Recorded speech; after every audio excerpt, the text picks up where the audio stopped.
Tell of two birds, दो चिड़ियों की एक कहानी। टेल का मतलब क्या है? स्टोरी। ये कहानी एनसीईआरटी के क्लास 6 के इंग्लिश सप्लीमेंट्री के चैप्टर फर्स्ट की है। चलिए आगे बढ़ते हैं। A mother bird and her two young ones lived in a forest. एक माता पक्षी और उसके दो छोटे बच्चे जंगल में रहते थे, एक जंगल में रहते थे। The mother was killed in a storm. माता एक तूफान में मारी गई। एंड और the young birds were separated from each other.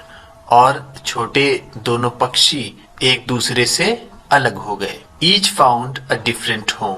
प्रत्येक को अलग अलग घर मिला। दोनों ने अलग अलग घर पाया, ऐसे भी कह सकते हैं। There once lived a bird and her two new born babies in a forest. एक बार एक जंगल में एक चिड़िया और उसके दो नए जन्मे बच्चे रहते थे। They had a nest in a tall shady tree and there the mother bird took care of her little ones day and night. उनका घोंसला एक लंबे छायादार पेड़ पर था और वहाँ माता पक्षी अपने दोनों छोटे बच्चों की दिन रात देखभाल किया करती थी। टू केयर का मतलब देखभाल किया करती थी। वन डे, एक दिन, there was a big storm. एक बड़ा तूफान आया। स्टॉर्म का मतलब गेल, तूफान। There was thunder, lightning and rain. बिजली कड़की, बिजली गिरी भी और बारिश भी। And the wind blew down many trees. और तेज हवाओं ने कई पेड़ों को गिरा दिया था। The tall tree in which the birds lived also came down. वो ऊंचा पेड़, वो लंबा पेड़ जिसमें वो पक्षी रहते थे, वो भी नीचे आ गया, वो भी गिर गया। A big heavy branch hit the nest and kill the bird. एक बड़ी भारी शाखा डाल घोंसले से टकराई और चिड़िया को, पक्षी को मार दिया। फॉर्चुनेटली, भाग्यवश, दोनों बेबी बर्ड्स भाग्यशाली रहे। The strong wind blew them away to the other side of the forest. और तेज हवाओं ने उन्हें जंगल के दूसरे साइड बहा दिया, दूसरी तरफ बहा दिया था। ब्लू देम अवे का मतलब बहा ले गई थी। To the other side of the forest, जंगल की दूसरी तरफ। One of them came down near a cave. उनमें से एक गुफा के पास आया। Where a gang of robbers lived. जहां डाकुओं का एक गैंग रहता था, डाकुओं का एक समूह रहता था। द अदर लैंडेड, दूसरा गिरा। आउटसाइड ऋषिज आश्रम, आज एक ऋषि के आश्रम के बाहर। अ लिटिल डिस्टेंस अवे, वहीं थोड़ी सी दूरी पर। डेज पास्ड, दिन बीतते गए। एंड और the baby birds became big birds. और वो बच्चे पक्षी अब बड़े पक्षी हो गए थे। वन डे, एक दिन, the king of the country came to the forest to hunt. एक दिन देश का राजा शिकार करने के लिए जंगल आया। ही सॉ अ डियर, उसने एक हिरन देखा। एंड रोड आफ्टर इट, और उसका पीछा किया। रोड आफ्टर का मतलब हम कह सकते हैं फॉलोड इट, और इसका पीछा किया। रोड राइड का सेकेंड फॉर्म है। It ran deep into the forest followed by the king. ये इट डियर के लिए है। Ran deep into the forest, it ran deep into the forest. ये गहरे जंगल में, ये जंगल के अंदर चला गया। फॉलोड बाय द किंग, और राजा उसके पीछे। सून, जल्द ही, the king lost his way. जल्द ही राजा अपना रास्ता भूल गया। And did not know where he was, और उसे ये नहीं पता था कि वो कहाँ पर था। He rode on for a long time till he came to the other side of the forest. वह बहुत देर तक चलता रहा, जब तक कि वो जंगल के दूसरे किनारे पर नहीं आ गया। ही रोड ऑन का मतलब ही continued riding for a long time. काफी देर तक, वो लंबे समय तक चलता रहा, जब तक कि वो जंगल के दूसरे किनारे पर नहीं आ गया। वेरी टायर्ड बाय नाउ, अब तक वो बहुत थक गया था। टायर्ड का मतलब थका हुआ, बाय नाउ का मतलब अब तक।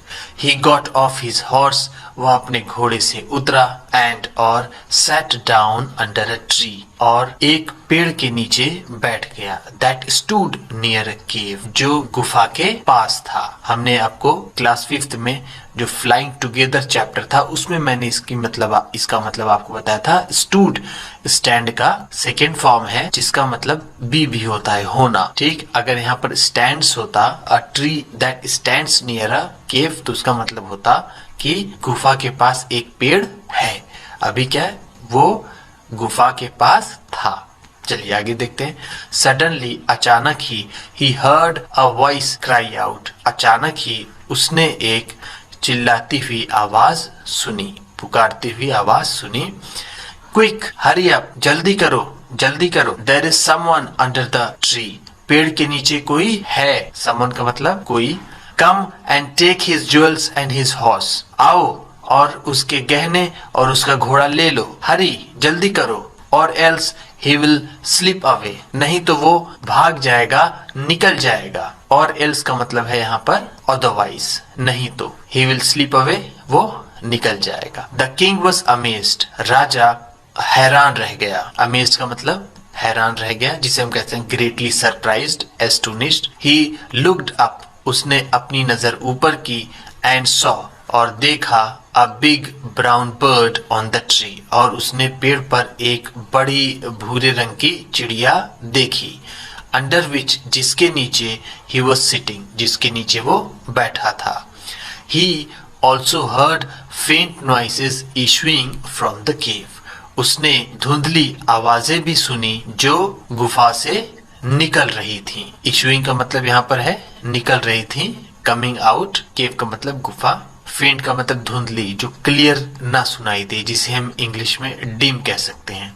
ही quickly got on his horse. वो जल्दी से अपने घोड़े पर सवार हुआ and rode away as fast as he could. और वो वहां से भाग गया, निकल गया जितनी तेजी से वो भाग सकता था या फिर जा सकता था। ये स्टोरी का अब सेकेंड पार्ट है, देखते हैं। The king was amazed to hear a similar voice again. राजा हैरान हुआ इसी तरह की सिमिलर आवाज, इसी तरह की आवाज दोबारा सुन करके। सिमिलर का मतलब एक जैसा, like. He came to know the birds true story. फिर उसे चिड़ियों की सच्ची कहानी पता चली। केम टू नो का मतलब होता है जानना, या फिर उसने चिड़ियों की सही कहानी जानी, ट्रू स्टोरी जानी। ही मेट द ऋषि।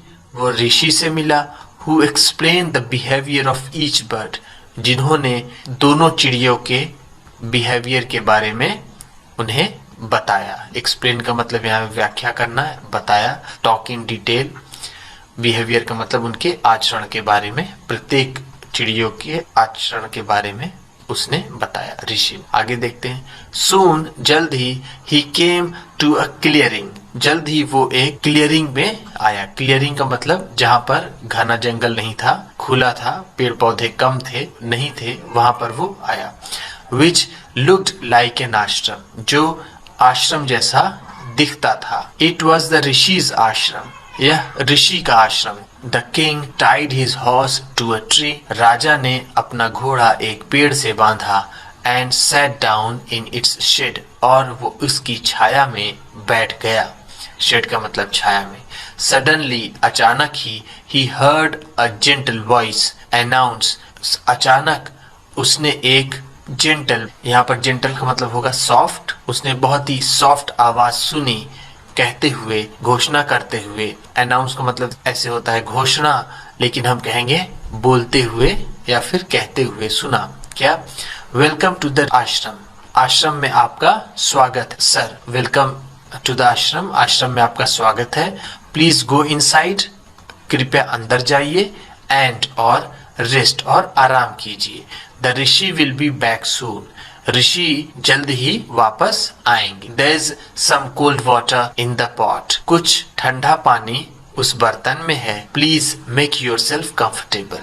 कृपया अपने आप को सुविधाजनक बना लीजिए। The king looked up. राजा ने अपनी नजर ऊपर की and saw a big brown bird in the tree. राजा ने अपनी नजर ऊपर की और एक बड़ी भूरे रंग की चिड़िया पेड़ पर देखी। He was amazed. वह हैरान रह गया. This one looks like the other birds outside the cave.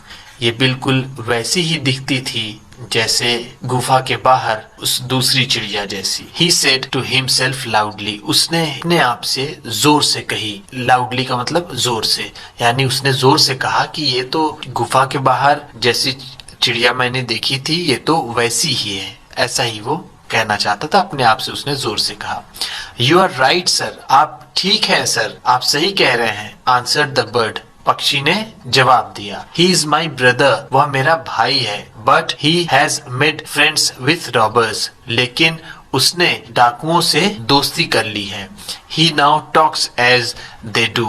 ये अब वैसी ही बातें करता है जैसे वो करते हैं.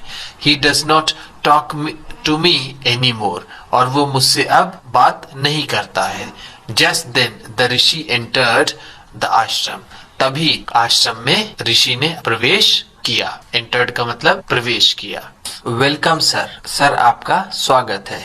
He said to the king. उसने राजा से कहा. Please come inside and make yourself at home. कृपया अंदर आइए और अपने आप को सुविधाजनक करिए. At home का मतलब comfortable. Make yourself at home का मतलब make yourself comfortable. You look tired. आप थके हुए दिखते हैं. Rest for a while. कुछ देर आराम कर लीजिए. For a while का मतलब कुछ देर.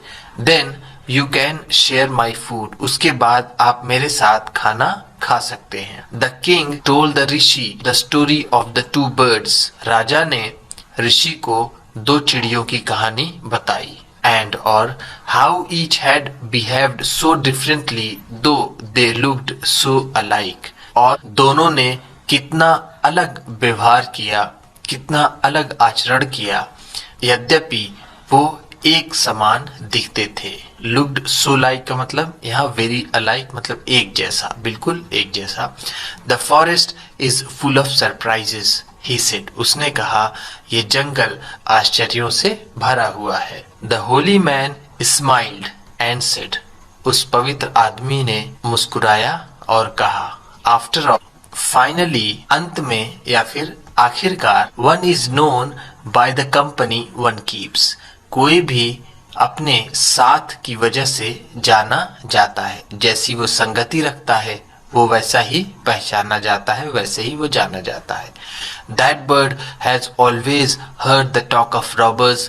उस चिड़िया ने हमेशा डाकुओं को बात करते हुए सुना, डाकुओं की बातें सुनी. He imitates them. वो उनकी नकल करता है. Imitates का मतलब होता है कॉपी. वो उनकी नकल करता है. And talks about robbing people. और वो लोगों को लूटने की बात. This one has repeated what he has always heard. और इसने वही रिपीट किया जो इसने हमेशा सुन रखा था. He welcomes people to the ashram. वह लोगों का स्वागत करता है आश्रम में. Now अब come inside and rest. अंदर आइए और आराम कीजिए. I will tell you more about this place and these birds. मैं आपको और इस जगह के बारे में और इन चिड़ियों के बारे में बताऊंगा. Thank you.